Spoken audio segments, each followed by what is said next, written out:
हर हर महादेव दोस्तों, भक्ति सागर सोनी का चैनल में आप सबका स्वागत है, जिसमें हम आपको सुना रहे हैं शिव महापुराण की कथा का पंचम खंड, जिसके हम 40 तक के अध्याय सुन चुके हैं। जिसमें हमने पिछले वीडियो में देखा कि कैसे जलंधर का वध हुआ और कैसे अंधकासुर का जन्म हुआ। और आज हम अंधकासुर के वध की कथा सुनेंगे कि किस प्रकार अंधकासुर को समझाया गया कि वो देवताओं के साथ वैर ना करे उसके पिता की ओर से। फिर उसकी माता की ओर से समझाया गया कि तुम शिव की तपस्या करो। अंधकासुर की तपस्या से भयभीत हो सभी देवता शिव की शरण में पहुँचे कि अब क्या किया जाए। ब्रह्मा विष्णु द्वारा अंधकासुर के अन्यायों का वर्णन किया गया भोलेनाथ के सामने। देवताओं तथा ब्राह्मणों द्वारा अंधक को श्राप दिया गया। अंधकों से भयभीत हो सबका शिव जी को शरण में जाना। दैत्यों तथा नंदी का युद्ध, अंधक की का संग्राम में आना और अंधकासुर स्तुति से प्रसन्न होकर शिव जी का वर देना। वाणासुर के तांडव नृत्य का वर्णन और वाणासुर के देवताओं पर विजय प्राप्त कर शिव जी के साथ पहुंचना। यहाँ तक की कथा आज हम आपको सुनाएंगे। तो आइए कथा आरंभ करते हैं। जिन्होंने हमारी पीछे की वीडियो नहीं देखी है, डिस्क्रिप्शन में जाकर लिंक दिए गए हैं, देख लीजिए। जिन्होंने सब्सक्राइब नहीं किया है तो सब्सक्राइब ज़रूर करें ताकि हमारी अच्छी वीडियो आप तक पहुँच सके। और यदि आप हमें कोई सुझाव देना चाहें तो कमेंट ज़रूर कर सकते हैं। हम आपके सुझाव पर कोशिश करेंगे कि अमल करें। और यदि हमसे कोई त्रुटि रह गई हो तो हमें क्षमा करें, क्योंकि हम भी आपकी तरह ही इंसान हैं, ग्रस्त हैं, कोई ज्ञानी बाबा नहीं है। धन्यवाद। तो आइए कथा आरंभ करते हैं। 41वां अध्याय आरंभ। ब्रह्मा जी बोले, नारद, इंद्र के मुख से ऐसे दुखपूर्ण वचन सुनकर कि कश्यप अत्यंत आश्चर्य बोले, क्योंकि अब अंधकासुर से दुखी आकर जो इंद्रदेव थे, हमने पिछली वीडियो में देखा कि वो कश्यप जो कि उनके देवताओं के पिता, उनके पास पहुँचे ना कि पिताजी, हम और दैत्य दोनों ही आपके पुत्र हैं, फिर हमारे साथ पक्षपात क्यों होता है? आप उसको क्यों नहीं रोकते? वो हम उनसे बड़े हैं, वो फिर भी हमें नहीं मानता। तो कश्यप जी ने कहा कि तुम जाओ, फिक्र मत करो, अब मैं अंधकासुर को समझाता हूँ, देखता हूँ कि क्या होता है। उन्होंने अंधक को बुलाया और कहा कि अंधक, अदिति तथा दिति हमारी ही स्त्रियां हैं, इस हिसाब से देवता और दैत्य दोनों हमारे पुत्र हुए और तुम लोग आपस में भाई भाई हुए, फिर तुम दोनों लोग क्यों लड़ते हो? अपनी जो भी संपत्ति है आदि आदि बांटो और शत्रुता खत्म करो तथा एक ही मत से सुख है कुशलतापूर्वक राज्य करो। तुम देवताओं को इस प्रकार दुखी बनाकर मुझे तंग मत करो, नहीं तो मैं बड़ा दुख पाऊंगा। यह कहकर कश्यप ने अंधक को विदा किया। नारद कश्यप के इस प्रकार समझाने पर अंधक कुछ दिन तक तो शांत बैठा, परंतु थोड़े दिनों के पश्चात वह पुण्य दैत्यों की संगति से उपद्रव मचाने लगा, देवताओं को दुख पहुंचाने लगा। वास्तव में संगति का प्रभाव शीघ्र पड़ ही जाता है।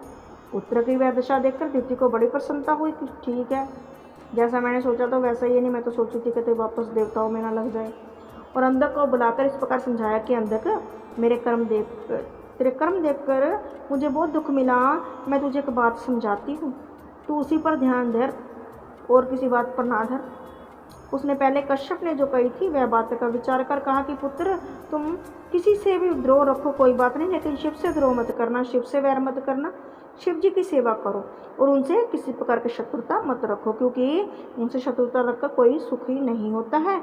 शिव जी की बड़ी स्तुति करके वह बोली कि पुत्र, तुम नित्य शिव की उपासना किया करो, इससे तुम्हारा बल और बढ़ेगा। तब अंधक ने माता की आज्ञा मानी और दैत्यों की संगति छोड़कर अपनी इंद्रियों पर विजय प्राप्त की। सर्वप्रथम वन में गया, जल में बैठकर तप किया, फिर वन में फल खाकर तप किया, फिर शिव की सेवा करने लगा। ऐसा करने से अंधक का तेज बढ़ गया।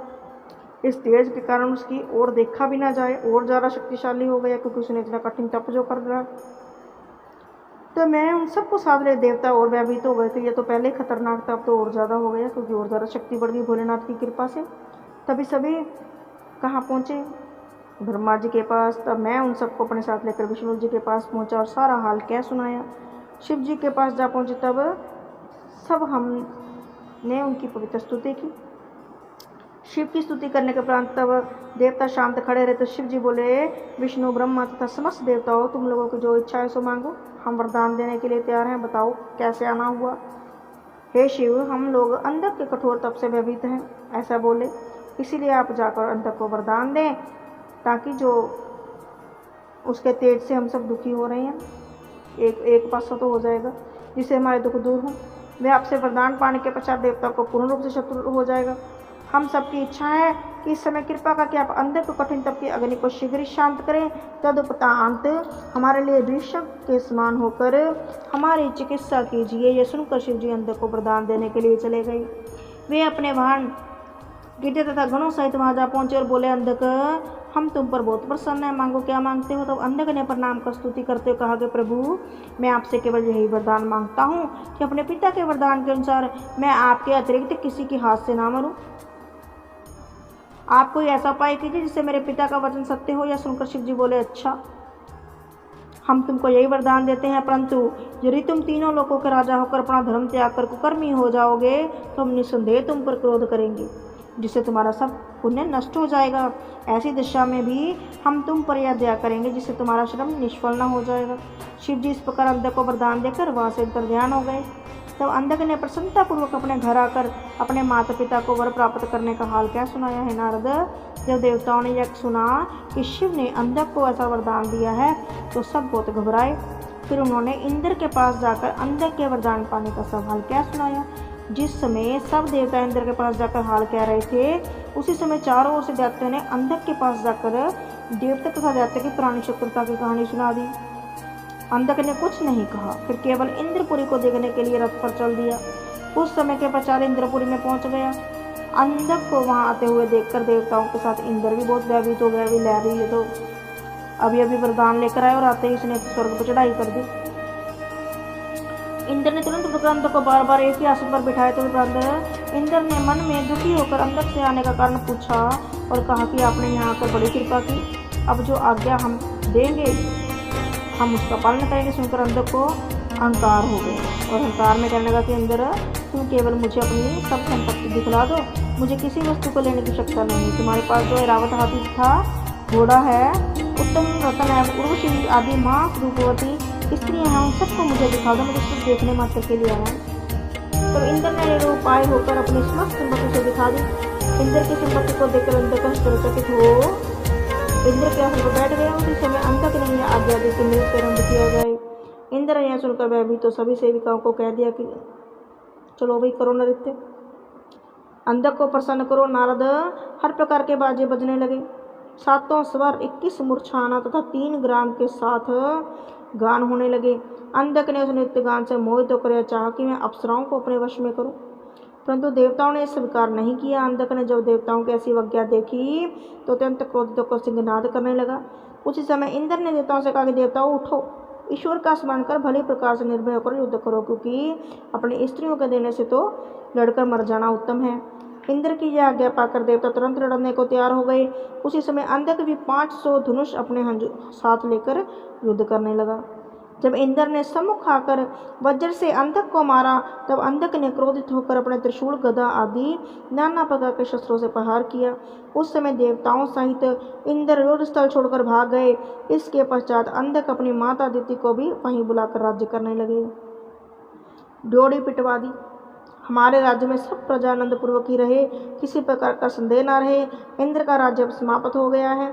सब वर्ण अपने धर्म में स्थिर रहकर हमारी आज्ञा का पालन करें। वह हमारे हाथों से मारा जाएगा जो इसके विरुद्ध चलेगा। इस प्रकार आज्ञा प्रसारित कर दी। अंधक स्वयं इंद्रपुरी प्रशासन करने लगा। ब्रह्मा जी ने कहा, नारद, देवता अत्यंत दुखी हो गए कि यह क्या हो गया, मुझसे सब वृत्तांत क्या सुनाया। उन्होंने यह भी कहा कि देवता अब अंधक के भय से यज्ञ में भी भाग नहीं ले पाते, इधर उधर छिपे फिरते हैं। यह कहकर देवताओं ने मेरी बड़ी स्तुति की। तब मैंने उनसे यह कहा कि देवताओं, तुम सब किसी प्रकार का दुख मत करो, तुम्हारे सब दुख दूर हो जाएंगे। इस प्रकार अनेक पुरातन इतिहास कहकर सबको साथ लिए हुए मैं विष्णु जी के पास गया तथा बहुत स्तुति की। फिर उनसे अंधक के अन्याय का वर्णन किया। उस समय विष्णु जी बोले, तुम सब अपने अपने घरों को लौट जाओ, हम शीघ्र ही दैत्यों के पास पहुंचकर उनको नष्ट कर देंगे। यह सुनकर देवता अपने अपने घर को लौट गए। तब विष्णु जी तुरंत गरुड़ पर सवार होकर अपने शस्त्रों सहित अंधक के पास पहुंचे। विष्णु जी बड़े बड़े अस्त्र अंधक पर चलाए रहे तथा अंधक उनके नष्ट करता रहा। जब अंधक ने विष्णु जी को अपने शस्त्रों से दुखी कर दिया तो विष्णु जी ने क्रोधित होकर सुदर्शन चक्र को अपने हाथ में ले लिया, जिससे संसार जलने लगा। उसी समय ऐसा प्रतीत हुआ जैसे प्रलय हो रही हो। अंधक भी दैत्य सहित भयभीत होकर तब उसने शिव जी का ध्यान धरा और अपना त्रिशूल चलाकर सुदर्शन को व्यर्थ कर दिया। उसी समय विष्णु जी ने शिव का ध्यान करके मन में स्तुति करते हुए शिव से कहा कि मैं देवताओं के मनोरथ किस प्रकार पूर्ण करूं, आप आज्ञा दीजिए। हे नारद, शिव ने विष्णु जी को ऐसे दुखपूर्ण वचन सुनकर, विष्णु जी मुझे तुम्हारे समान कोई भी प्यारा नहीं है। जो मनुष्य मेरी भक्ति चाहता है उसे पहले तुम्हारी भक्ति करनी पड़ती है, परंतु इस समय तुम स्वयं ही कुरीति से देवताओं के पक्ष में हो गए हो। जब तक अंतिक ब्राह्मणों से शत्रुता ना करेगा तब तक मैं उस पर क्रोध नहीं करूँगा, क्योंकि ब्राह्मण मुझको गिरजा से अधिक प्रिय है। इसलिए तुम कोई ऐसा उपाय करो कि अंधिक मेरी आराधना भक्ति त्याग कर ब्राह्मणों से शत्रुता कर बैठे। यह आज्ञा पाकर विष्णु जी ने अंधक से कहा कि अंधक, तुम्हारी वीरता तथा बल देखकर हम अत्यंत प्रसन्न हुए हैं, वर मांगो। सुनकर अंधक ने गर्भ से भरकर कहा कि विष्णु जी, वरदान लेना देना छोटे मनुष्यों का कर्तव्य है, हमको किस बात की कमी। हम तुमको वरदान मांगे, तुमको जो इच्छा हो वह हमसे मांगो, हम तुमको वही देंगे। विष्णु ने अंधक कैसे गर्वपूर्ण वचन सुनकर प्रसन्नता से कहा कि अंधक, हम तुमसे यह वरदान मांगते हैं कि तुम शिव जी की भक्ति छोड़कर स्वयं शिव बनकर विहार किया करो। अंधक ने यह सुनकर विष्णु की माया में भूल कहा, ऐसा ही होगा। इसके पश्चात विष्णु जी तथा अंधक अपने अपने स्थान को चले गए। अब अंधक ने स्वयं अपने आप को शिव मान लिया, तीनों लोगों को वश में कर लिया, जिससे सबको दुख पहुंचा। उसने ब्राह्मणों के मान को भी स्थिर न रखा तथा स्वयं अपने आप को परम सिद्ध मानने लगा। दैत्यों की सब रीतियाँ उसने चलाई। ब्रह्मा जी ने कहा, नारद, उसी समय देवताओं की दशा अत्यंत खराब थी। सब दैत्यों के भय से इधर उधर भागते फिरते थे, दुखी थे। सब देवताओं ने एकत्रित होकर, अब तो अंधक हमसे कोई धम नहीं देता, ना हम विष्णु तथा शिव की पूजा ही करने पाते हैं, सब प्रकार का दुख हम लोगों को है, भला वह किससे मारा जा सकता है। सुनकर बृहस्पति ने कहा, देवताओं, अंधक शिव के अतिरिक्त किसी से नहीं मारा जाएगा। शिव ने प्रसन्न को उसे वर दिया है। उस समय यह भी कहा था कि जब तुम पाप करने लगोगे तो मेरे क्रोध से नहीं बच पाओगे। सो हे देवताओं, अब वह समय आ गया है, हम सब चलकर शिव से सेवा करें और वे हमारे समस्त दुख दूर करेंगे। नारद, सब देवताओं ने वृत्तांत कहने के लिए तुम्हें शिव जी के पास भेजा। तुम वहाँ से चलकर शिव को मंदार के वन में देखकर स्तुति करने लगे। शिव जी तुम्हारी स्तुति सुनकर अत्यंत प्रसन्न होकर बोले, नारद, तुम हमारे यहाँ किस कार्य से आए। शिव जी की ऐसी इच्छा जानकर तुम अंधक के अन्याय का सब हाल उनको सुनाया। उसे सुनकर शिव बोले कि नारद, तुम मंदार के पुष्पों की माला पहनकर अंधक के पास जाकर हमारी प्रशंसा करना तथा ऐसा उपाय करना जिससे वह क्रोधित होकर हमारे पास आए। यह सुनकर तुम विदा हो वन से मंदार के पुष्प तोड़ उनकी माला कंठ में पहन अंधक के समीप पहुँचे। उस समय अंधक सहित सभी दैत्यों को तुम्हारी माला को अत्यंत सुगंधित थी, बहुत आश्चर्य हुआ। तब अंधक बोला, हे नारद, ये पुष्प कहाँ उत्पन्न होते हैं, उस उद्यान को कौन रक्षक है उस बाग का। यह पुष्प आपके बाहुबल से प्राप्त करना चाहता हूँ, मैं छीन लूँगा। तब तुमने यह उत्तर दिया कि अंधक, मंदराचल में वीर काम्यक नाम का एक वन है, उसमें यह पुष्प उत्पन्न होते हैं। वहाँ शिव के गण वन की रक्षा करते हैं, वे गण अत्यंत बलवान हैं। शिव जी अपनी पत्नी सहित उसी वन में विहार करते हैं। उनको जीतने वाला सृष्टि में कौन है, परंतु उनकी सेवा करने से पुष्प प्राप्त हो सकते हैं।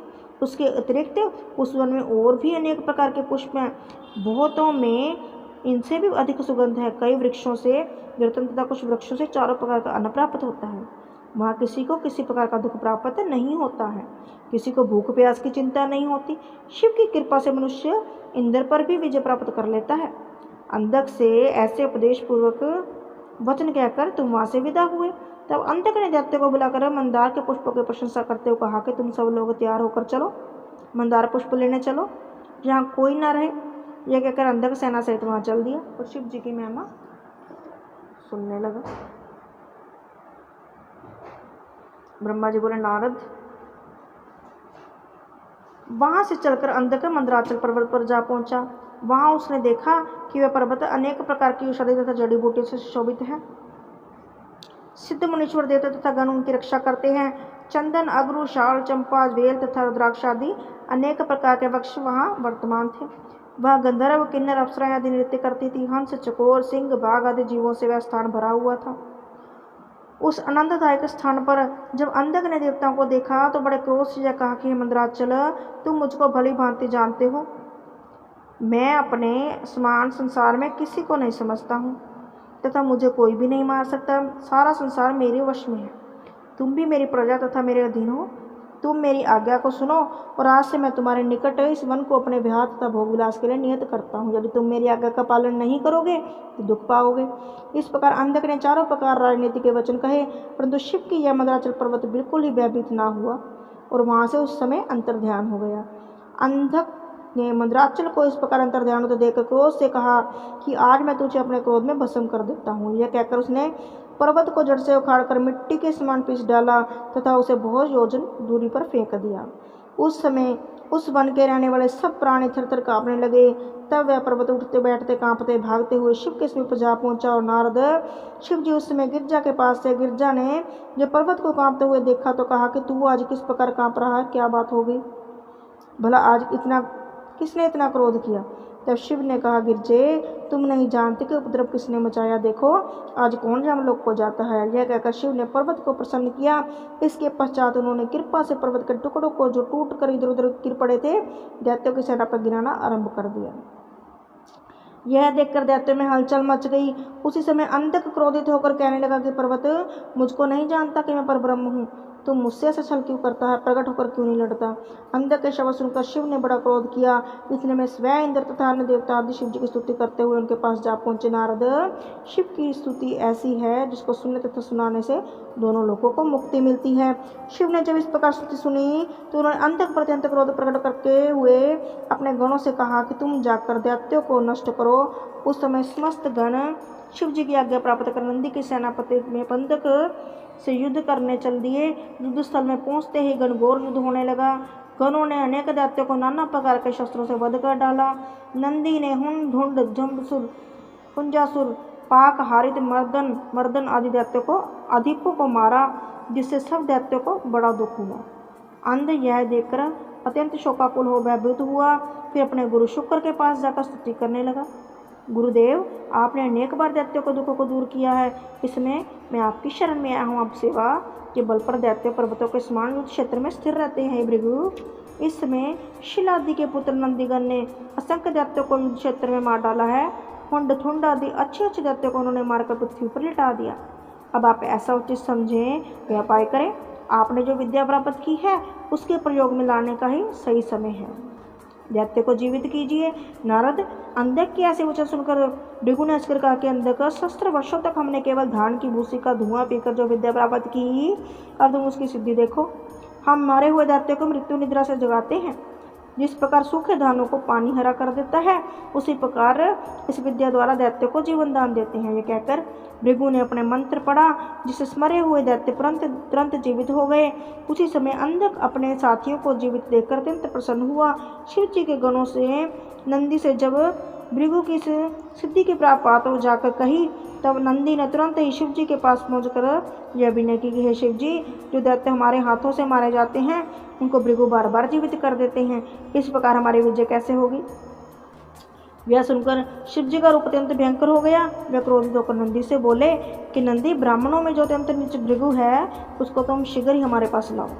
नंदी यह सुनकर निर्भय हो दैत्यों की सेना प्रवेश कर गए। उन्होंने देखा कि भृगु की रक्षा अनेक दैत्य कर रहे हैं। नंदी ने सबको मोहित कर भृगु को पकड़ा तो घसीटते हुए ले गए। परंतु नंदी ने अपने श्री के अग्निपण का सभी शस्त्रों को जला दिया और शिव जी के पास उन्हें पकड़ कर ले गए। उन्होंने भृगु को शिव जी के सम्मुख खड़ा करके कहा कि महाराज, ये है भृगु, ये खड़ा, अब आप जो उचित हो वही करें। शिव ने उत्तर में कुछ ना कहा और भृगु को अपने उदर में डाल दिया। ये देखकर दैत्य ने तक दुख हुआ।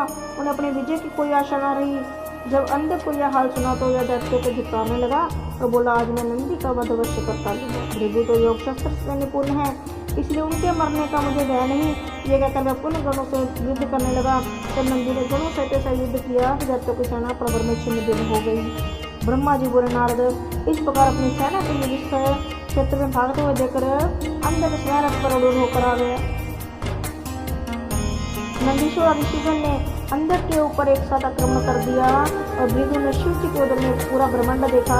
उसी प्रकार 100 वर्षों तक शिव जी के उदर में भ्रमण करते रहे, परंतु उसमें से निकलने के लिए उन्हें कोई रास्ता नहीं मिला। तब शिव जी की वंदना करके उनके लिंग के छिद्र द्वारा प्रकट होकर शिव जी की स्तुति करने लगे। शिव जी भृगु की ऐसी चतुराई देखकर अत्यंत प्रसन्न हुए और बोले, भृगु, तुम शुक्र के मार्ग से प्रकट हुए हो, इसलिए तुम्हारा नाम शुक्र होगा। तुम हमारे पुत्र हो, अब तुम्हारे घर सुखपूर्वक चले जाओ। यह सुनकर शुक्र वहाँ से दैत्यों की सेना में लौट आए। उन्हें पुण्य देखकर दैत्य अत्यंत हर्षित हुए। तब अंधक सावधानी के साथ शुक्र की रक्षा का पूरा प्रबंध करके किसी सुरक्षित स्थान पर उन्हें बिठाकर स्वयं युद्ध करने लगा। उसने अपने भीषण प्रहारों से गणों को दुखी कर दिया, यहाँ तक कि सभी गण युद्ध स्थल से भागकर शिव जी के पास जा पहुँचे तथा लज्जा पूर्वक बोले कि शिव, आप हमको दैत्यों की सेना मार डालेगी। यह सुनकर शिव ने कहा, तुम तुरंत ही हमारा रथ सजाओ। तब उनकी आज्ञा अनुसार शीघ्र ही इस प्रकार जैसा कि त्रिपुर का वध करने के लिए सजाया गया था, रथ सजाया गया। रणभूमि में भोलेनाथ पहुँचे। अंधक जो भी वाण शस्त्र चलाता उनको शिवजी तीक्ष्ण विक्षण कर डालते। अंत में अंतक ने शिवजी पर अपनी मुष्टि का प्रहार किया। शिवजी ने भी उत्तर स्वरूप प्रहार करके उसे पृथ्वी पर मूर्छित करके गिरा दिया। उसी समय शिवजी की इच्छा अनुसार चामुंडा देवी जो दुर्गा का स्वरूप प्रकट हुई। उनका शब्द घन गर्जन के समान भयंकर था। दाढ़ें विकराल स्वरूप, माँ कठोर, लाल लाल आंखें, लाल लाल लंबा कान, काली आंखें, ऐसे स्वरूप में चामुंडा देवी दैत्य सेना में प्रवेश होकर दैत्य को वधन करने लगी। केशव को बिखराकर रणभूमि में नृत्य करने लगी। नारद अंधक ने चामुंडा के ऐसा विकराल स्वरूप देखा और भयभीत हो गया और क्रोधित होकर अपना शूल चंडी के सम्मुख कर दिया। उसमें शिव ने अंधक को ऐसी डिठाई देकर बड़ा क्रोध किया। केवल अंधक के अस्थि तथा चरम को त्रिशूल पर ही रह गए, शेष सब रक्त निकल गया। तब वह कमल के समान त्रिशूल पर रह गया। उसी समय शिव जी ने सब शत्रुता भुलाकर अंधक को उत्तम बुद्धि प्रदान की, जिससे वह स्वतः गुण धारण कर दैत्य भाव से छूट गया तथा शिव जी की स्तुति करने लगा। है नारद, उस समय अंधक ने शिव जी की बहुत स्तुति करने के पश्चात कहा कि हे शिव जी, मैं आपका शरणागत हूँ, कृपा कीजिए। स्तुति सुनकर शिव उन पर फिर प्रसन्न हो गए। अंधक, तुम धन्य हो, हम तुमसे अत्यंत प्रसन्न हैं और तुम्हारी जो इच्छा हो मांगो। शिव जी, आप मुझे अपना गण करके अपने निकट ही रखें, वीरभद्र के समान ही समझें। सुनकर शिव जी ने प्रसन्न होकर कहा कि अंधक, तुम्हारी यह इच्छा अवश्य पूरी होगी। इस प्रकार शिव ने अंधक को अपना गण बनाकर मुक्ति दी और उसे अपने साथ ले जाकर कैलाश पर्वत में वास दिया। इतनी कथा सुनाकर ब्रह्मा जी बोले, नारद, उसमें ब्रह्मा जी ने, विष्णु जी ने, मैंने तथा देवताओं ने कैलाश पर पहुंचकर शिव शंकर को प्रणाम किया, अलग अलग स्तुतियां की और कुल सहित प्रसन्न रहेगा जो कोई स्तुति को गाएगा। परलोक में उसे शिव जी का समय प्राप्त होगा। और स्तुति के पश्चात देवता शिव जी इस स्थान को चले गए। इतनी कथा सुनकर नारद जी बोले, पिताजी, इस चित्र का सुनने से वास्तव में मुझे बड़ी प्रसन्नता हुई। नारद जी की ऐसी लालसा देखकर अब मैं उनके और चरित्र सुनना चाहता हूँ। अब ऐसी लालसा जब देखी तो कहा कि नारद, तुम्हें शिव जी तथा विष्णु के युद्ध का वर्णन सुनाता हूँ। मेरे पुत्र मरीचि के द्वारा कश्यप उत्पन्न हुए। वे शिव जी के परम भक्त थे। उनकी 13 पत्नियाँ थीं, जिनके अनेक संतानें उत्पन्न हुई।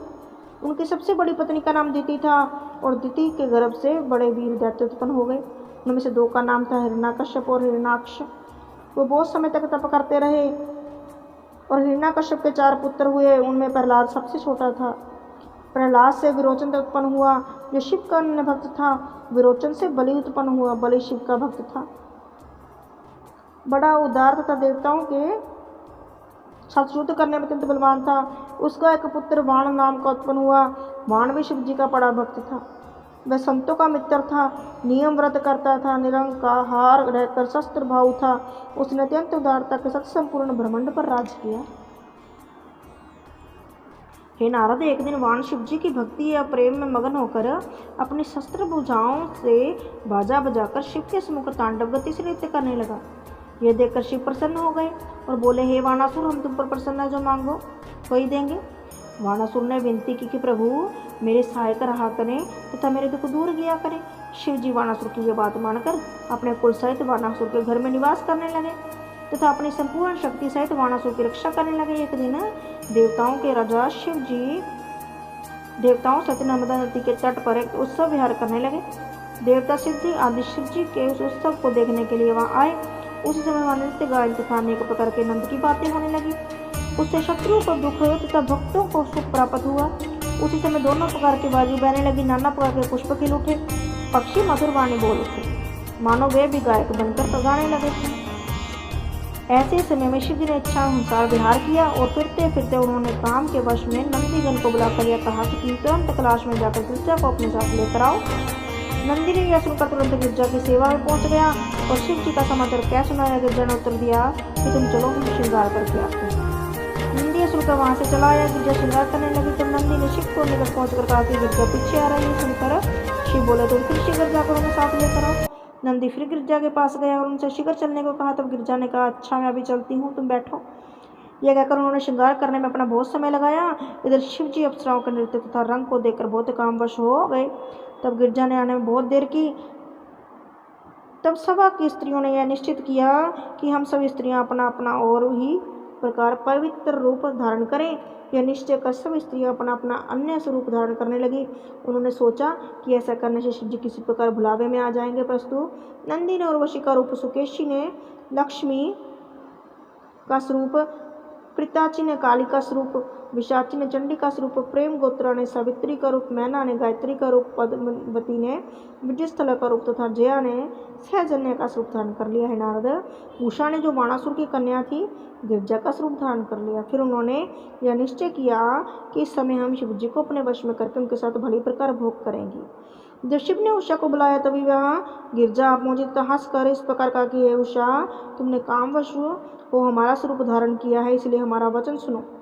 मधुमास की शुक्ल द्वादशी को सोते समय एक मनुष्य तुम्हें मिलेगा, तुम उसके साथ जी भरकर भोग विलास करना, वही तुम्हारा पति होगा। यह कहकर गिरजा अत्यंत प्रसन्नता के साथ शिव जी के साथ पहुंची।